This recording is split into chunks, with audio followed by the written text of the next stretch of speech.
Welcome to Progress coaching Institute. Progress coaching Institute में आपका स्वागत है। आज हम शुरू करेंगे क्लास 9th की साइंस में थर्ड लॉ ऑफ मोशन, जो कि forces and law of motion chapter का पार्ट है। इस लॉ को शुरू करने से पहले मैं आपसे एक वादा करता हूँ कि आप अगर मुझको 5 से 6 महीने तक रेगुलरली फॉलो करते हैं तो जो सीबीएसई बोर्ड इंग्लिश मीडियम के बच्चों के लिखने की समस्या होती है और क्वेश्चन पढ़ के समझने की समस्या होती है, ये समस्या आपकी 90 से 95% सॉल्व हो जाएगी। इसी वादे के साथ हम चलिए शुरू करते हैं third law of motion. The first two laws of motion tells us how an applied force changes the motion and provide us with a method of determining the force। First law of motion हमको बताता है कैसे एक applied force यानी लगाया गया force जो होता है, अप्लाइड फोर्स जो होता है, चेंजेस द मोशन, मोशन को चेंज करता है, एंड प्रोवाइड अस और प्रदान करता है हमको एक method determining the force, force को डिटरमाइन करने का एक मेथड हमको प्रोवाइड करता है और यह बताता है कि फोर्स लगाया गया जो अप्लाइड फोर्स है वह किसी भी ऑब्जेक्ट के मोशन को किस तरह से चेंज करता है। The third law of motion states that when one object exert a force on another object, the second object instantly exert a force back on the first। Third law of motion बताता है कि जब एक object किसी दूसरे object पर force exert करता है यानी फोर्स लगाता है, तो जो दूसरा ऑब्जेक्ट होता है तुरंत ही वह पहले वाले ऑब्जेक्ट पर फोर्स लगाता है। The two forces are always equals in magnitude but opposite in direction. दोनों फोर्स हमेशा इक्वल होते हैं लेकिन उनका डायरेक्शन अलग होता है, विपरीत होता है, अपोजिट होता है। These forces act on different object and never on the same object। ये दोनों फोर्स डिफरेंट ऑब्जेक्ट पे लगते हैं और कभी भी एक ही ऑब्जेक्ट पर नहीं लगते हैं। इन द फुटबॉल में समटाइम्स कभी कभी ऐसा होता है, वी माने हम, while looking at the football पे देखते हैं, and trying to kick it with a great force, और इसको हम बहुत ही ज़्यादा फोर्स से किक करते हैं। Collide with a player of the opposite team, और अपोजिट वाली टीम से जो हमारे सामने वाली टीम है उसके प्लेयर से कोलाइड हो जाता है। बोथ फील हर्ट, दोनों चोटिल महसूस करते हैं, बिकॉज क्योंकि each applies a force to the other, क्योंकि वे एक दूसरे पे फोर्स अप्लाई करते हैं। इन अदर वर्ड, अगर दूसरे शब्दों में कहें, there is a pair of forces, force का एक पेयर होता है, and not just one force, केवल एक फोर्स नहीं होता, यानी फोर्स पेयर में होता है उसमें, यानी एक फोर्स हम अपने सामने वाले व्यक्ति पर लगाते हैं तो वह हम पर भी एक फोर्स लगाता है जब हम उससे कोलाइड होते हैं। The two opposing forces are equal, known as action and reaction force है।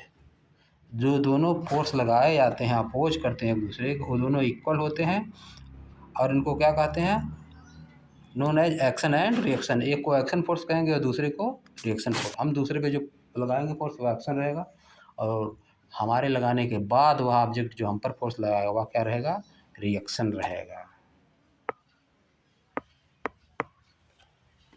अब आगे देखिए,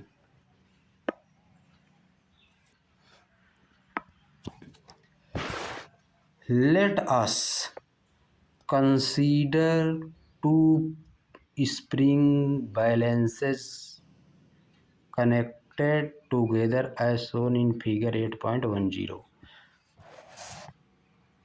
Let us consider two spring balances connected together as shown in figure 8.10. आइए हम कंसीडर करते हैं दो स्प्रिंग बैलेंसेज जो कि एक दूसरे से कनेक्टेड हैं, जो कि फिगर 8.10 में दिखाया गया है। फिगर 8.10 यहाँ पे देखिए, दो स्प्रिंग एक दूसरे से कनेक्टेड है। Action and reaction forces is equal and opposite. Action और रिएक्शन फोर्स इक्वल होते हैं और अपोजिट होते हैं, इस तरह का है। अब आ जाइए फिर हम लोग जहाँ पढ़ रहे थे, the fixed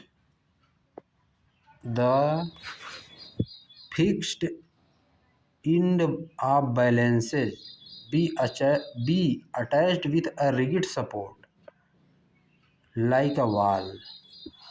The fixed end balances are be attached with a rigid support like a wall. जो B है स्प्रिंग, उसका fixed in balance of B spring का जो बैलेंस है attached with a rigid support से लगा हुआ है जैसे कि wall. When a force is applied through the free end of spring balance A, जब स्प्रिंग एक पर फ्री एंड पर यानी जो किसी से अटैच नहीं है उस पर एक फोर्स अप्लाई किया जाता है, इट इज ऑब्जर्व्ड, ऐसा देखा जाता है, दैट माने कि both the spring balances show the same reading on their scale. दोनों स्प्रिंग की बैलेंस जो है सेम स्केल दिखाती है, same reading scale. It means that the force when, फिर से एक बार देखिए, when the force is applied through the free end of spring balances A, अगर स्प्रिंग ए के फ्री एंड पर जो किसी से बंधा नहीं है उस पर फोर्स अप्लाई किया जाता है, इट इज ऑब्जर्व्ड, ऐसा देखा जाता है, दैट माने कि both the spring balances show the same reading, दोनों का स्प्रिंग बैलेंस सेम रीडिंग दिखाता है ऑन देयर स्केल, अपने स्केल पे जो उसमें लगा हुआ है।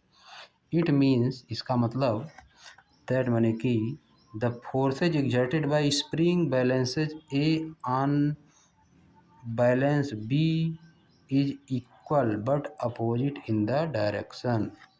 इससे यह निष्कर्ष निकलता है कि फोर्स ए पे जो बल लगा है वही बल फोर्स बी पे लगा है, इक्वल है, बट अपोजिट है, डायरेक्शन में क्या है, अपोजिट है to the force exerted by the balance B on balance A और बी में जो फोर्स लग रहा है वो अपोजिट में लग रहा है बैलेंस करने के लिए। Any of these two forces can be called as action and other reaction. इनमें से एक फोर्स को हम लोग एक्शन फोर्स कह सकते हैं और दूसरे को रिएक्शन, एक को एक्शन दूसरे को रिएक्शन कह सकते हैं। दिस गिव्स, यह हमको बताता है, प्रदान करता है, अस माने हमें, एन अल्टरनेटिव स्टेटमेंट, एक statement of the third law of motion, third law of motion के लिए एक स्टेटमेंट प्रोवाइड करता है। क्या है statement? To every action there is an equal and opposite reaction. प्रत्येक एक्शन के लिए एक इक्वल और अपोजिट रिएक्शन होता है। यहाँ से लेकर यहाँ तक आपका ये रूल हो गया। To every action there is equal and opposite reaction, however, हालांकि, इट मस्ट बी रिमेंबर्ड, यह निश्चित रूप से याद किया जाना चाहिए, दैट माने कि the action and reaction always act on two different object. Action and reaction एक डिफरेंट ऑब्जेक्ट पे लगते हैं सिमिल्टेनियसली, एक ही साथ। सिमिल्टेनियसली मतलब एक ही साथ। एक्शन और रिएक्शन फोर्स एक ही साथ अलग अलग ऑब्जेक्ट पे लगते हैं, लगेंगे एक ही साथ लेकिन अलग अलग ऑब्जेक्ट। सिमिल्टेनियसली मतलब एक साथ, सिमिल्टेनियसली मतलब एक साथ अलग अलग फोर्सेज पे लगते हैं, एक्शन और रिएक्शन फोर्स।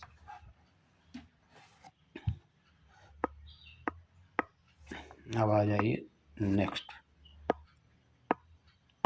यह देखिए आपका स्प्रिंग दिखाया है, यहाँ से खींचा जाएगा तो इधर जितना फोर्स लगेगा या जितने फोर्स से इसको खींचेंगे उतने ही फोर्स से यहाँ भी खिंचाएगा। Action and reaction forces are equal and opposite होते हैं। या फ्री एंड है, फ्री एंड से खींचा जा रहा है, या दीवार से बंधा हुआ एंड है बी का। अब आइए देखते हैं हम लोग क्या आगे। Suppose you are standing at rest.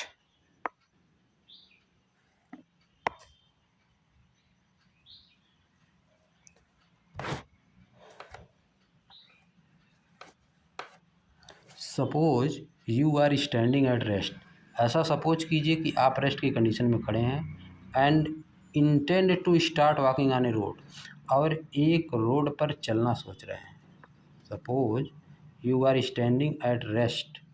Suppose करिए कि ऐसा आप रेस्ट में खड़े हुए हैं एंड इंटेंड, और ऐसा सोच रहे हैं कि walking on a road, road पे टहलने के लिए। यू मस्ट असलरेट, आपको निश्चित रूप से असलरेट करना होगा। एंड दिस, और यह क्या, रिक्वायर ए फोर्स, इसके लिए एक बल की आवश्यकता होगी। In accordance with the second law of motion, second law of motion के अनुसार जब आप चलना चाहेंगे तो आपको एक फोर्स की आवश्यकता होती है। विच इज दिस फोर्स, यह फोर्स कौन है, यह फोर्स कौन है। Is it the muscular force, muscular effort, क्या ये मस्कुलर इफर्ट है। You exert on the road, जो कि आप रोड पे लगाएंगे। Is it in the direction we intend to move, क्या यह उसी डायरेक्शन में जिस डायरेक्शन हम लोग चलना चाहते हैं। नो, नहीं। You push the road below the backward, आप रोड को पीछे की तरफ ढकेलना चाहेंगे। The road exert an equal and opposite force on your feet and make you move forward, road आप पे इक्वल और अपोजिट फोर्स लगाएगा और आप आगे की तरफ चल देंगे। It is important to note that even though the action and the reaction forces are always equal in magnitude, यह बहुत ही आवश्यक है जानना, नोट करना कि एक्शन और रिएक्शन फोर्स दोनों हमेशा इक्वल मैग्नीट्यूड में हमेशा इक्वल होते हैं, इनका मैग्नीट्यूड इक्वल होता है। दीज फोर्सेज में नॉट प्रोड्यूस असलरेशन, ये फोर्स असलरेशन नहीं पैदा करते हैं। आप इक्वल मैग्नीट्यूड के असलरेशन, दीज फोर्सेज में not produce acceleration of equal magnitude, ऐसा हो सकता है कि दोनों फोर्स इक्वल मैग्नीट्यूड के असलरेशन ना पैदा करते हों, लेकिन दोनों इक्वल होते हैं। दिस इज बिकॉज, ऐसा इसलिए होता है, each forces act on a different object, क्योंकि दोनों फोर्स एक डिफरेंट ऑब्जेक्ट पे काम करते हैं। डेट में हैव डिफरेंट मास, जिनके पास डिफरेंट डिफरेंट मास होता है। When a gun is fired, जब एक गन फायर की जाती है, exert a forward force on the bullet, जब एक गन फायर करेंगे तो या बुलेट जो होती है उसमें, बुलेट यानी जो गोली डाली जाती है उस पर फोर्स आगे की तरफ एक लगाता है। The bullet exert an equal and opposite force on the gun, bullet जो है गन पे इक्वल और अपोजिट फोर्स लगाता है। This results in the recoil of the gun, या इससे क्या रिजल्ट निकलता है, recoil of the gun, gun में से गोली बाहर निकल जाती है, रिकॉइल ऑफ द गन, और पीछे की तरफ झटका लगता है। Since the gun has much greater mass than the bullet, क्योंकि गन के पास ज़्यादा मास है, बुलेट के पास कम है उसके। The acceleration of the gun is much less than the acceleration of the bullet, इसलिए बुलेट का असलरेशन जो है, जो उसमें गन है, जो गन है उसका असलरेशन बुलेट के असलरेशन से बहुत ही कम होता है। The third law of motion, जो मोशन का थर्ड लॉ है, कैन आल्सो बी इलुस्ट्रेटेड, इसको व्याख्यायित किया जा सकता है, इलुस्ट्रेट किया जाता है। व्हेन ए सेलर, जब एक सेलर व्हेन अ सेलर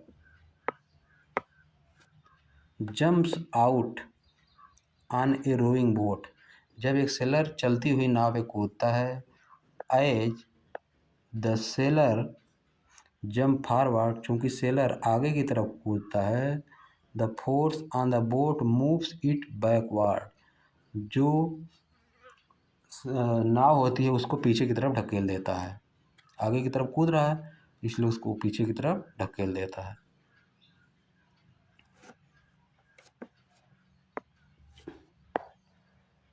अब देखिए दिखा है accelerating force on the bullet.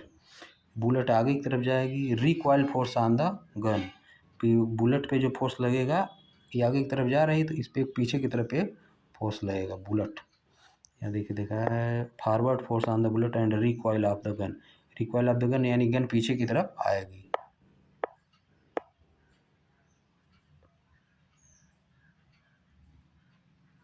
देखिए चित्र में सब कुछ बनाया है। देखिए अब दिया है जब हम चलते हैं तब का दिया है। यह देखिए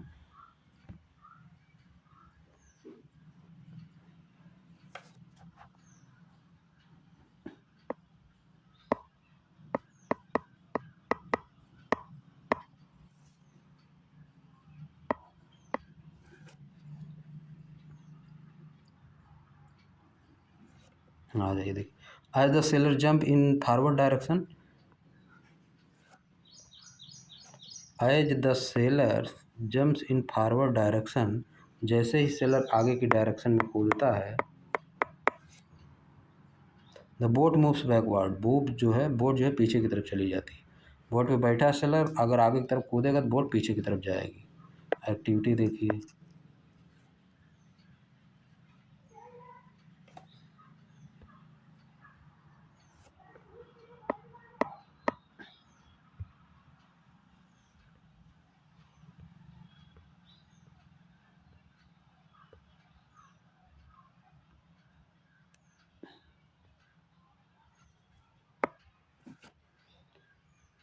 request to children to stand on two separate cards.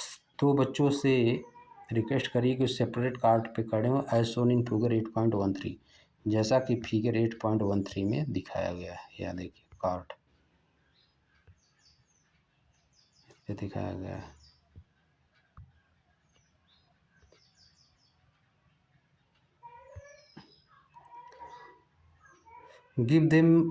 Give them a bag full of sand और सम अदर हेवी ऑब्जेक्ट। उनको बैग दीजिए। Ask them to play a game of catch with the bag. उनसे bag को पकड़ने का एक game खेलने के लिए कहिए। Does each of them experience an instantaneous force. क्या उनमें से प्रत्येक एक इंस्टेनियस फोर्स एक्सपीरियंस करता है as a result of throwing the sand. Sand को फेंकने को लेकर।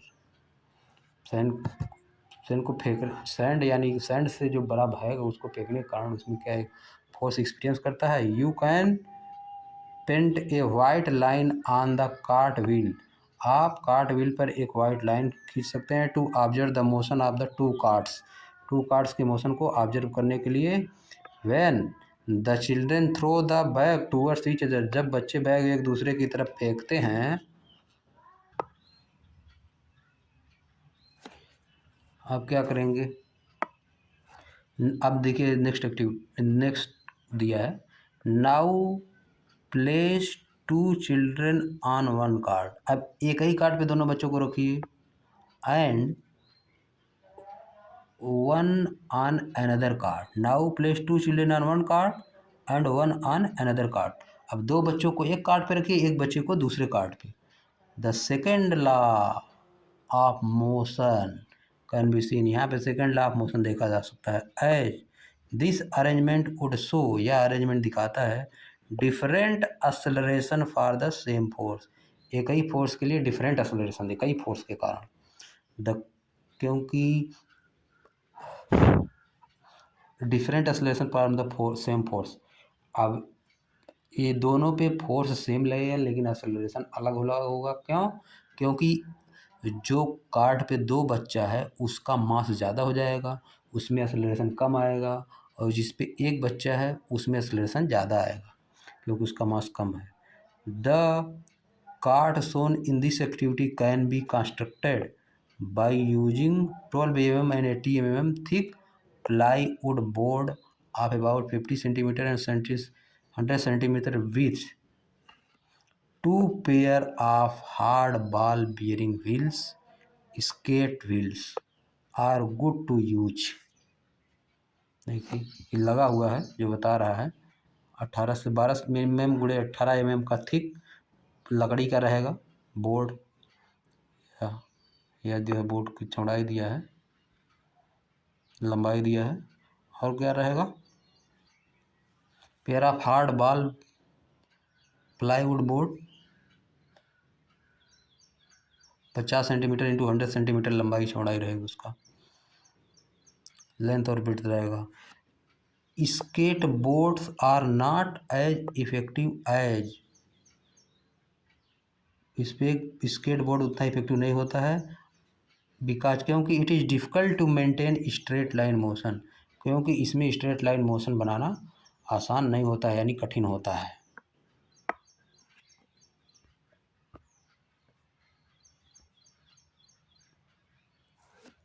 तो यहीं पे अब आपका चैप्टर समाप्त हो गया है।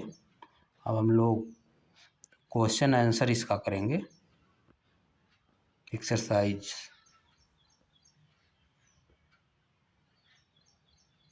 तो हम लोग एक्सरसाइज नेक्स्ट वीडियो से शुरू करते हैं। तो आज के लिए इतना ही। Thank you for watching Progress coaching institute.